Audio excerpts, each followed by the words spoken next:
Good morning. Myself Deepak Verma, Assistant Professor, Government College Nimbahawada. Today we read about basic term of accountancy regarding corporate accounting first chapters.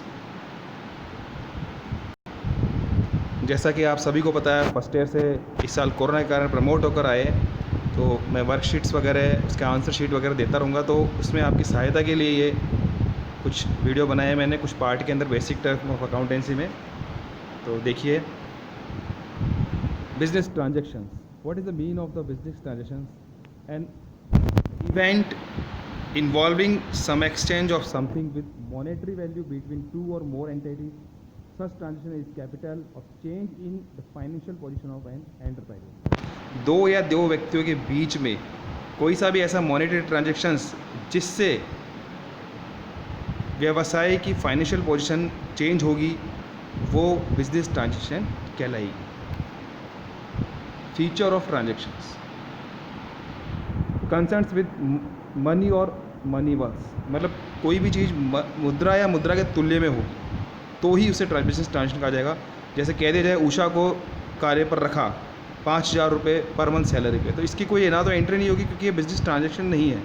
जिस दिन एक महीना पूरा नहीं पर उसे आप पेमेंट करोगे, देन सैलरी पेड, उस सैलरी की एंट्री होगी क्योंकि वो बिजनेस ट्रांजेक्शन होगी। Second, arise out of the transfer of exchange of the goods और सर्विस, ऐसा किसी सेवा या वस्तु के हस्तांतरण के कारण होगा। Capable of change in the financial positions, वो फाइनेंशियल पोजीशन को चेंज करेगा। It has effect on accounting equations, इसकी कोई अकाउंटिंग इक्वेशन होगी जो डबल एंट्री सिस्टम पे काम करेगी, A बराबर C+L। All transaction has got dual aspects, her transaction के दो पहलू होंगे, एक डेबिट को इफेक्ट करेगा और एक क्रेडिट को करेगा। हो सकता है उसके 3 या 4 हो, लेकिन यदि 3 क्रेडिट है और उसका एक भी डेबिट है तो वो तीनों क्रेडिट एक डेबिट के बराबर होगा। कहने का मतलब उसका अकाउंटिंग इक्वेशन जरूर होगा। Next, meaning of capital, it is the amount of money invested by the owner of a business in the firms. The capital is a part of the liability of the business firms towards its owner, मतलब business start करने के लिए जो भी मुद्रा या मुद्रा के तुल्य जो चीज़ इन्वेस्ट की जाएगी उसके नियोक्ता द्वारा, उसके मालिक द्वारा, वो कैपिटल होगी। कैपिटल बिजनेस के लिए एक पार्ट है, व्यवसाय के लिए एक लाइबिलिटीज़ है। Meaning of drawings, any type of withdrawals in cash और kind by the owner from the business for his or her his personal use. For example, school fees of the owner paid from business account.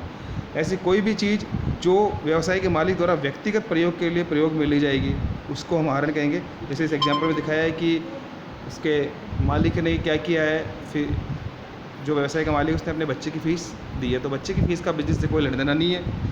तो ऐसा personal use के लिए जो भी चीज़ होगी वो drawing कहलाएगी। Meaning of liabilities, liabilities are the obligation और debts a business is oblige to pay in futures.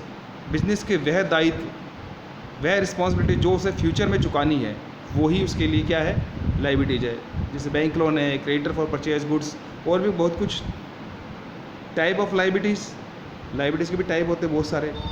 On the basis of relation with business, internal liabilities, external liabilities. Internal liabilities share of profit, जैसे individual business की बात की जाए तो वहाँ पर share of profit का इसलिए नहीं होता क्योंकि वो एक ही व्यक्ति है। यही कारण है कि जब हम सोल प्रोप्राइटरशिप के अंदर जब फाइनल अकाउंट बनाते हैं तो कैपिटल अकाउंट एक ही होता है और नेट प्रॉफिट उसके अंदर जोड़ दिया जाता है। यही कारण है कि हमें इसमें प्रॉफिट एंड लॉस एप्रोप्रिएशन जैसे अकाउंट बनाने की जरूरत भी नहीं पड़ती, क्योंकि जब कोई आपस में है ही नहीं तो कोई समझौता है नहीं तो उसका नियोजन करने की रिक्वायरमेंट भी नहीं है। Interest on capital, interest on drawing, सारे एडजस्टमेंट उसे एक ही अकाउंट में कर देते हैं क्योंकि वो एक ही व्यक्ति अकेला होता है। लेकिन पार्टनरशिप या कंपनी के अंदर ऐसा नहीं होता है। तो क्योंकि कैपिटल बिजनेस की इंटरनल लायबिलिटीज़ है, मैं अपने वापस टॉपिक पर आ रहा हूँ। इंटरनल लायबिलिटीज़, कैपिटल बिजनेस की इंटरनल लायबिलिटीज़ है। एक्सटर्नल लायबिलिटीज़, एक्सटर्नल लायबिलिटीज़ जो उसको व्यवसाय के अतिरिक्त बाहर के लोगों को चुकाना है। इंटरनल लायबिलिटीज़ में सिर्फ कैपिटल ही था, क्योंकि कैपिटल किसको चुकानी है, उसके मालिक को चुकानी है, जो उसके ऑनर ने जिसने इन्वेस्टमेंट किया या जो भी शेयर कंपनी के केस में शेयर होल्डर्स थे, पार्टनर्स केस में नंबर ऑफ द पार्टनर्स, मतलब ऑल पार्टनर्स। और एक्सटर्नल लायबिलिटीज़ इनको छोड़कर सारी एक्सटर्नल्स है, जैसे माल खरीदा तो उसको चुकाना है, टेलीफोन का बिल आ गया उसको चुकाना है, सैलरी पे ऐड कर दी उसको चुकाना है, या और भी कोई दायित्व हो वो सब इसके अंदर शामिल होगा। तो ये तो था पहला, on the basis of relation with the business, business से रिलेशन इंटरनल और एक्सटर्नल। सेकंड अपने pass on the basis of time of repayment, मतलब भुगतान के समय के आधार पर भी लाइबिलिटीज़ का बंटवारा होगा। तो current liabilities, non current liabilities. सामान्यतः करंट लाइबिलिटीज़ के लिए लोग इस तरह सोचते हैं कि 1 साल के अंदर जो चुकानी चाहिए वो करंट लाइबिलिटीज़ है, चुकाई जाएगी। बिल्कुल गलत। Liabilities paid with in 1 accounting year called current liabilities, मतलब एक अकाउंटिंग पीरियड्स के अंदर जो चुकाई जाएगी। अभी अकाउंटिंग पीरियड सामान्यतः 12 माह का होता है, 1 वर्ष का होता है, इसलिए इसे 1 ईयर कहा जाता है। कुछ स्पेशल केस में ये 12 महीने से बढ़कर 18 महीने तक भी हो सकता है। जैसे नया बिजनेस स्टार्ट किया मान के चलो, और नया बिजनेस अब अपना हमारा फाइनेंशियल ईयर कब से होता है, 1 अप्रैल से 31 मार्च। तो जरूर थोड़ा है उसने बिजनेस 1 अप्रैल से किया होगा, मान लो किसी ने दिसंबर से किया, तो फाइनेंशियल ईयर का कब खत्म हुआ, मार्च में खत्म हो गया, तो उसके लिए तो 3 महीने हुआ। कई बार स्पेशल केस के अंदर हम नहीं ज़्यादा हमारे फाइनल अकाउंट प्रिपेयर नहीं हो पाता, या कोई भी स्थिति होती है, जैसे वर्तमान में कोरोना आ गई, अब कोरोना के कारण आपको आगे बढ़ाना पड़ा फाइनेंशियल, मान लो किसी कारण से, तो बढ़ गया 18 तक तो है, और भी आगे अगर अमेंडेड हो जाए तो liabilities paid with in 1 accounting years called current liabilities, जो एक लेखा वर्ष के अंदर चुकाई जाएगी। नॉन करंट लाइबिलिटीज़ जिसके लिए आपको 1 साल से अधिक, मतलब एक अकाउंटिंग पीरियड से ज़्यादा होगा। Liabilities paid with in more than 1 accounting year called non current liabilities. सामान्य शब्द में कह दूँ, जो करंट लाइबिलिटीज़ नहीं है वो ही नॉन करंट लाइबिलिटीज़। जैसे बैंक लोन है, बैंक लोन सामान्यतः 1 वर्ष से ऊपर के होंगे, ओवरड्राफ्ट केस को छोड़ दिया जाए तो, इसलिए ओवरड्राफ्ट करंट में होता है। बाकी कैश लोन है, कैसे क्रेडिट लोन है, कैसा भी आपने लिया तो वो सब इसके अंदर शामिल होते हैं। तो अब 2 चीज़ें होगी इसके अंदर, on the basis of relation of with business, first internal liabilities and second external liabilities. On the basis of time of repayments, current liabilities, second non current liabilities.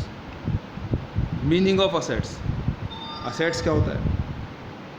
देखिए, assets are the resource owned by an enterprises having some economic value and measurable in term of money। वे सभी resource है जिस पर business का स्वामित्व है, जिनका कोई ना कोई मॉनेटरी आर्थिक मूल्य है, इकोनॉमिक वैल्यू, और जो मुद्रा में मापा जा सकता है। जैसे फर्नीचर 5 लाख का खरीदा होगा तो ये 5 लाख खरीदा, आज डेप्रिसिएशन लग गया, अगर उसको मैं कह दूँ 4,50,000 का हो गया तो 4,50,000 उसकी आज एक मॉनेटरी टर्म वैल्यू है। इसका मतलब फर्नीचर पर, जिस फर्नीचर के ऊपर बिजनेस का स्वामित्व है वो क्या कहलाएगा, उसकी संपत्ति कहलाएगा। स्टॉक ऑफ गुड्स बेचने वाला भी है, माल जो खरीदा है पड़ा है हमारे पास, वो सारा उसकी कोई ना कोई जो भी फिजिकल वैल्यू होगी उतने रुपये से हमारे असेट्स हैं। हाँ, इसके लिए ये एक चीज़ होती है कि अपन एक कंजर्वेटिव कंसेप्ट को यूज करते हैं, तो उसके अंदर ये होता है कि प्रॉफिट को हम अभी नहीं मानेंगे, हाँ लॉस को हम अभी मान लेंगे। यही कारण है कि जब फाइनल ईयर एंड होगा, फाइनल अकाउंट को में शो करते समय स्टॉक की value market price and cost which ever less, दोनों में से जो कम होगा उस पर दिखाएंगे। बिल्डिंग उसकी कोई ना कोई होगी, deposits with the bank and etcetera, many other examples may be given regarding that purpose. Next, type of assets. जिस तरह से करंट लायबिलिटीज़ के लिए बड़े, वैसे असेट्स के भी है। देखिए, नॉन करंट असेट्स वैसे सभी आप जानते हो, लेकिन ये शुरू के 5-7 दिन के लिए अपने को थोड़ा सा एक रिवाइज करने के लिए ये non current assets, second current assets, then tangible assets and intangible assets. वही करंट असेट्स जिसका विद इन 1 अकाउंटिंग पीरियड्स के अंदर जो कैश में कन्वर्ट हो जाती है। नॉन करंट असेट्स जो जिनका बेनिफिट, कन्वर्ट गलत बोल गया मैं थोड़ा सा, करंट असेट्स का मतलब जिनका बेनिफिट हमारे को विद इन 1 अकाउंटिंग पीरियड मिल जाएगा। नॉन करंट असेट्स जिनका बेनिफिट मोर देन 1 ईयर मिलेगा। अब इसके पार्ट होंगे टेंजिबल, इंटेंजिबल, देखेंगे अभी आगे। देखिए, non current assets it includes the assets that have a repeated use in the production of goods और सर्विसेज।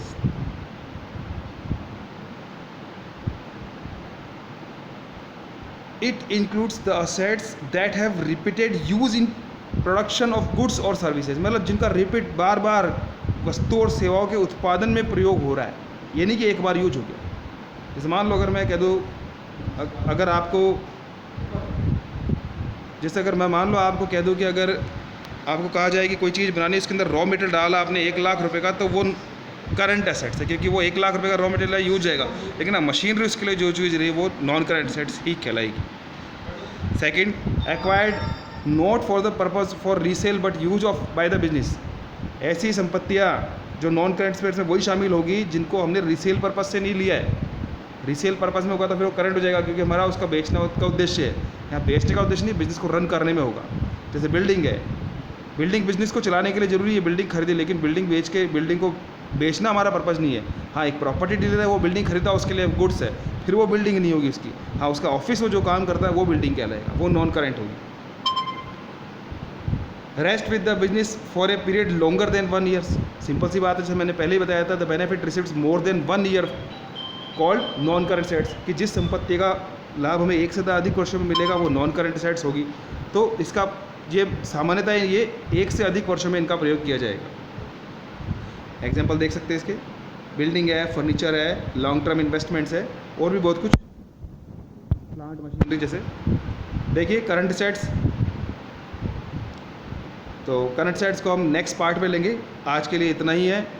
इसको अच्छे से रीड करना है आपको, टाइम टू टाइम आपको वर्कशीट मिलती रहेगी, टाइम टू टाइम उसके लिए मैं आप लोगों को उसके आंसर शीट भी देता रहूँगा। अपना जो भी चीज़ है, क्वेरीज आप मेरे को भेज सकते हैं, और उसी के आधार पर मैं आपका एवेल्यूशन करके वर्कशीट बनाता रहूँगा। ये 3-4 पार्ट जितने भी लगेंगे, एक बार बेसिक टर्म में ज़रूरी है, भले टाइम लग जाए, लेकिन अपनी बेसिक अगर मजबूत होगी, नींव मजबूत होगी, तो डेफिनेटली बिल्डिंग भी अच्छी होगी। बेस्ट ऑफ लक, आप पढ़ाई करो, हम सब आपके साथ हैं, पूरा महाविद्यालय आपके साथ है।